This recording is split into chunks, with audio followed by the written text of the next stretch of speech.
Do the revision of lecture number 6। तो lecture number 6 में sir ने सबसे पहले काइनेटिक एनर्जी सिस्टम की बताई कि हाफ m1v1 का स्क्वायर, मतलब जितने भी पार्टिकल्स हैं उनकी वेलोसिटी लिख दो हाफ m2v2। अगर kinetic energy of centre of mass different होता है वो half m mass total mass into velocity of centre of mass का whole square. Velocity of centre of mass हमने पुरानी वीडियोस में देखा था m1v1 का स्क्वायर, m1v1 का स्क्वायर नहीं, m1v1 plus m2v2 upon m1 plus m2 होता था। सिस्टम की काइनेटिक एनर्जी बराबर हो kinetic energy of centre of mass always equal, ऐसा ज़रूरी नहीं, ये स्टेटमेंट फॉल्स हुआ। फिर है momentum of system m1v1 plus m2v2, और पी सिस्टम के लिए हम mass total into velocity of centre of मास भी लिख सकते हैं, वेलोसिटी ऑफ सेंटर ऑफ मास भी लिख सकते हैं। अब काइनेटिक एनर्जी किसी भी सिस्टम की कब जीरो होगी, जब उसके सारे पार्टिकल्स की वेलोसिटी, सारे पार्टिकल्स रेस्ट पे हों, तो किसी सिस्टम की काइनेटिक एनर्जी तब जीरो होगी जब उसके सारे पार्टिकल रेस्ट पर होंगे।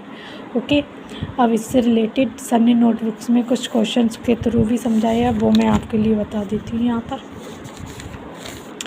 सर ने जैसे कॉपी में ही बता रही हूँ, जैसे ये मैंने काइनेटिक एनर्जी सिस्टम की बता दी, सारे पार्टिकल्स की काइनेटिक एनर्जी प्लस कर दो। जब आपसे काइनेटिक एनर्जी सिस्टम, आप चुपचाप सबको ऐड कर देना।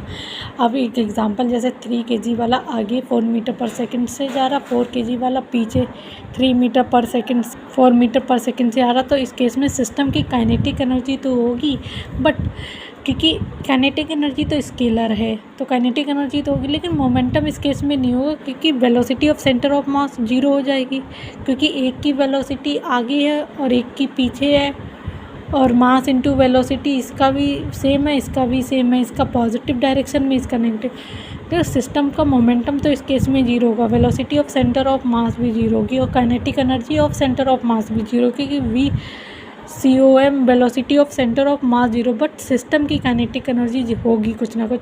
तो यहाँ से ये कंक्लूज़न निकलता है कि ऐसा ज़रूरी नहीं कि सिस्टम की और काइनेटिक एनर्जी कुछ और kinetic energy of centre of मास बराबर हो, क्योंकि क्या पता किसकी इस केस में जैसे सिस्टम की काइनेटिक एनर्जी निकल के आई है लेकिन kinetic energy of centre of mass zero है, तो ये बात भी यहाँ से प्रूव होगी। अब जैसे कोई बॉडी है, उसे फिक्स एक्सिस पे रोटेट करवा दिया, फिक्स एक्सिस के अबाउट, तो उसके सारे उसमें जितने भी पार्टिकल्स हैं उनकी सारी उसकी काइनेटिक एनर्जी निकालने के लिए उसके सारे पार्टिकल्स की वेलोसिटी काइनेटिक एनर्जी ऐड कर दो।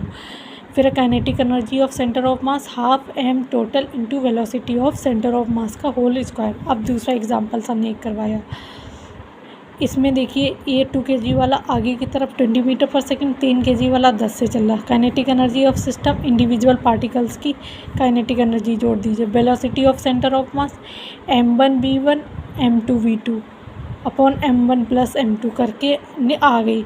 Kinetic energy of centre of mass half m total into VCM का VCOM velocity of centre of mass का होल स्क्वायर, वो आ गई 490, और इस काइनेटिक एनर्जी सिस्टम की 550। और ये बराबर भी हो काइनेटिक एनर्जी सिस्टम या काइनेटिक एनर्जी सेंटर ऑफ मास, ये भी ज़रूरी नहीं। और काइनेटिक एनर्जी सिस्टम की तभी जीरो होगी जब उसके सारे पार्टिकल्स रेस्ट पर होंगे।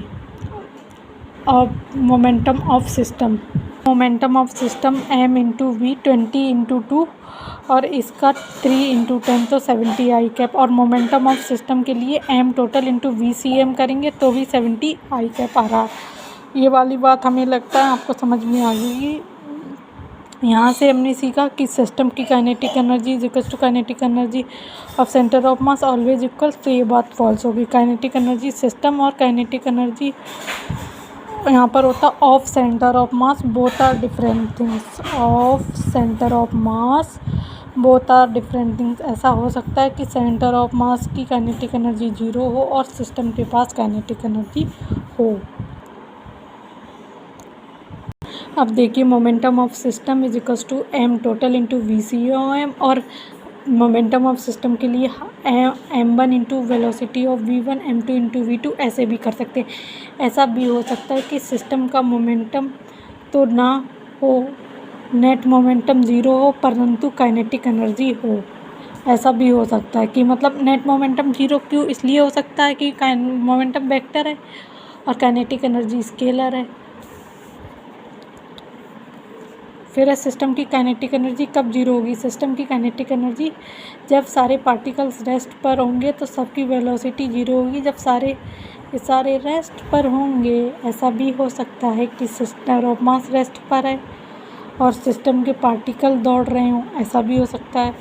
यहाँ सेंटर ऑफ मास की वेलोसिटी और काइनेटिक एनर्जी दोनों जीरो है। सिस्टम का मोमेंटम भी जीरो है, लेकिन सिस्टम के पास काइनेटिक एनर्जी हो सकती है। Hence we can say that system can have kinetic energy without momentum, but if kinetic energy of the system is zero then momentum of the system must be और will be zero. तो इसका मतलब ये हुआ कि system की kinetic energy zero है तो momentum of the system must और विल बी जीरो होगा ही होगा, क्योंकि काइनेटिक एनर्जी स्केलर है तो जीरो है, तो ये तो मोमेंटम वेक्टर है तो ये तो जीरो होगा ही होगा। क्योंकि अगर काइनेटिक एनर्जी सिस्टम की जीरो है मतलब उसका VCOM जीरो है, या सारे पार्टिकल्स रेस्ट पे हैं, मतलब नहीं VCOM जीरो हो सकता, नहीं भी हो सकता, उसका केस अलग है। अगर काइनेटिक एनर्जी सिस्टम की जीरो मतलब सारे पार्टिकल्स पे रेस्ट पे, और मोमेंटम पे तो हम मास इंटू वेलोसिटी करते थे पार्टिकल्स की, तो फिर मतलब वहाँ पर भी वेलोसिटी जीरो, तो मतलब मोमेंटम भी ज़ीरो। तो काइनेटिक एनर्जी सिस्टम की अगर जीरो हुई तो मतलब मोमेंटम ज़ीरो होगा। लेकिन अगर मोमेंटम जीरो हुआ तो काइनेटिक एनर्जी जीरो हो, ये ज़रूरी नहीं, क्योंकि मोमेंटम तो वेक्टर है, तो इस वजह से डायरेक्शन की वजह से जीरो हो सकता है। तो उस केस में क्या होता है, वेलोसिटी है तो काइनेटिक एनर्जी आ जाए, लेकिन काइनेटिक एनर्जी जीरो तो मोमेंटम जीरो होगा ही होगा। आई थिंक आपको समझ में होगा। P net external is equal to total mass into acceleration of centre of mass. फिर सर ने कोलिजन के बारे में रिवाइज, पुराने लेक्चर का सारा रिवाइज करवाया था, ये सारे पार्ट मैं आपको अलग से एक्सप्लेन कर देती हूँ। देखिए, कोफिशिएंट ऑफ रेस्टिट्यूशन मैंने कल बताया था, velocity of separation upon velocity of approach, और V2 minus V1 U1 minus U2, that is बड़ी वाली वेलोसिटी माइनस छोटी, U बड़ा माइनस छोटा, तो V relative final minus U relative initial upon U relative initial, ये हो गया कोफिशिएंट ऑफ रेस्टिट्यूशन।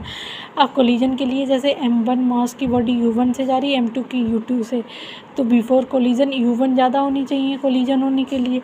आफ्टर, अब हमने देखा किसी टाइम पे जब इनकी ये वाली की अगर 40 से जा रही है, इसकी ज़्यादा और ये 10 से जा रही है, तो ये नॉर्मल, इसका नॉर्मल पीछे लगेगा तो इसकी वेलोसिटी कम करेगा, इसका नॉर्मल आगे तो इसकी वेलोसिटी ज़्यादा करेगा। तो कुछ टाइम बाद इसकी वेलोसिटी कम होकर मान लीजिए 25 हो गई और इसकी बढ़ के 25 हो गई, तो मतलब कोलिजन। और फिर उसके बाद पीछे वाली की वेलोसिटी और कम होती जाएगी और आगे वाली की बढ़ती जाएगी। तो नॉर्मल यहाँ पर बेसिकली ये काम करिए। और जब ये कोलिजन होगा तो इनकी कुछ ना कुछ शेप चेंज होगी, तो जिस मोमेंटम में शेप जो डिफॉर्म हुई है अगर वो रीगेन कर ले, उसी को हम इलास्टिक कोलिजन बोलते हैं। इलास्टिक कोलिजन में initial kinetic energy before collision बराबर काइनेटिक एनर्जी आफ्टर कोलिजन बराबर होती है। इनिशियल मोमेंटम फाइनल मोमेंटम के बराबर होता है, मोमेंटम कंजर्व होता है। Velocity of centre of mass constant होती है, क्योंकि कोई एक्सटर्नल फोर्स नहीं है, मतलब एक्सेलरेशन जीरो है, मतलब velocity of centre of mass constant है। इस केस में E बराबर 1 होती। E बराबर 1 का मतलब हुआ वेलोसिटी ऑफ सेपरेशन बराबर वेलोसिटी ऑफ अप्रोच होती। इसमें काइनेटिक एनर्जी लॉस जीरो होता है, क्योंकि इन बिफोर कोलिजन और आफ्टर कोलिजन काइनेटिक एनर्जी बराबर आती है। इन मतलब इन मीन्स में इलास्टिक कोलिजन में kinetic energy before collision is equals to kinetic energy after collision, but during the collision kinetic energy is not conserve. वो कल एक मैंने एग्जांपल से भी समझाया था, उसमें ड्यूरिंग द कोलिजन और इनिशियल काइनेटिक एनर्जी में डिफरेंस आ रहा था। फिर पोटेंशियल एनर्जी भी is also not conserve, but mechanical energy जो होती है वो कंजर्व्ड होती है। ये हो गया elastic collision. In elastic collision में जो कोफिशिएंट ऑफ रेस्टिट्यूशन होता है वो 0 और 1 के बीच में होता है, लेस देन 0, ग्रेटर देन 0 और less than 1। Final kinetic energy कम होती है, इनिशियल वाली ज़्यादा होती है, मतलब काइनेटिक एनर्जी का लॉस होता है, not equal to 0। Kinetic energy का loss not equal to zero, मतलब काइनेटिक एनर्जी में कुछ ना कुछ लॉस होता है, पर मोमेंटम सारे कोलिजन्स में कंजर्व होगा। पी इनिशियल बराबर पी फाइनल, इसमें भी velocity of centre of mass constant, और परफेक्टली इनलास्टिक में v1 बराबर v2 हो जाती है। फाइनल दोनों पार्टिकल्स की कोलिजन के बाद वेलोसिटी सेम हो जाती है। Coefficient of restitution 0। Final kinetic energy इसमें भी कम होती है इनिशियल से, और इसमें काइनेटिक एनर्जी लॉस मैक्सिमम होता है। काइनेटिक एनर्जी लॉस मैक्सिमम होता है। फिर इससे रिलेटेड क्वेश्चन ये हम नेक्स्ट वीडियो में डिस्कस करेंगे। लेकिन हाँ, यहाँ पर एक सर ने एक बात बताई थी कि जैसे इसमें जो होता है बॉडी कोलिजन के बाद चिपक के चलती है, मतलब बेसिकली उनकी वेलोसिटी सेम हो जाती है। डेफिनेशन के अकॉर्डिंग तो वेलोसिटी सेम होती है, लेकिन हमारे जो उसमें कि वो बॉडी कांटेक्ट में होके चलने लगती हैं, मतलब चिपक के चलने लगती हैं। बट कुछ बुक्स में ऐसा नहीं होता कि वो दोनों साथ में चले। तो सर ने कहा ये एडवांस का इस से रिलेटेड है, उस पर डिस्कशन होता है, लेकिन ऐसा ज़रूरी नहीं कि बॉडी चिपक के चले, नहीं भी चल सकती है, ऐसा बहुत बुक्स में दे रखा है। तो थैंक्स, और इससे रिलेटेड क्वेश्चंस हम नेक्स्ट वीडियो में डिस्कस करेंगे।